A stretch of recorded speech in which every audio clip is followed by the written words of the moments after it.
మెసేజ్లు ఎక్కువగా చూస్తున్నారా? అయితే మీరు ఏ కేటగిరీలో ఉన్నారో చెక్ చేసుకోండి. మెసేజ్లు ఎక్కువగా చేసే వ్యక్తి స్వభావం గురించి ఒక నిర్దిష్టమైన జవాబు ఇవ్వడం కష్టం. ఎందుకంటే ఒక వ్యక్తి ఎందుకు ఎక్కువగా మెసేజ్లు చేస్తాడు అనేది అనేక కారణాలపై ఆధారపడి ఉంటుంది. అయితే సాధారణంగా ఇలాంటి వ్యక్తుల గురించి కొన్ని అంచనాలు చేయవచ్చు. సానుకూల ప్రభావాలు: తరచుగా మెసేజ్లు చేయడం వల్ల స్నేహితులు, కుటుంబ సభ్యులు, భాగస్వాములతో మరింత దగ్గరగా మెలిగే అవకాశం ఉంటుంది. దూరంగా ఉన్నవారితో కనెక్షన్ నిర్వహించడానికి మెసేజింగ్ ఒక అద్భుతమైన మార్గం. ఆలోచనలు, భావాలు, వినోదం, సమాచారాన్ని వెంటనే పంచుకోవడానికి మెసేజింగ్ సహాయపడుతుంది.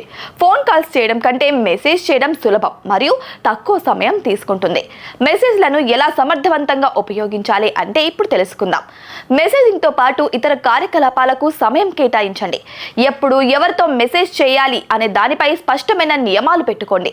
ప్రతి సందేశానికి వెంటనే స్పందించాల్సిన అవసరం అయితే లేదు. మెసేజింగ్తో పాటు ముఖాముఖి సంభాషణకు ప్రాధాన్యత ఇవ్వండి. ఆన్లైన్లో సురక్షితంగా ఉండేలా చర్యలు తీసుకోండి.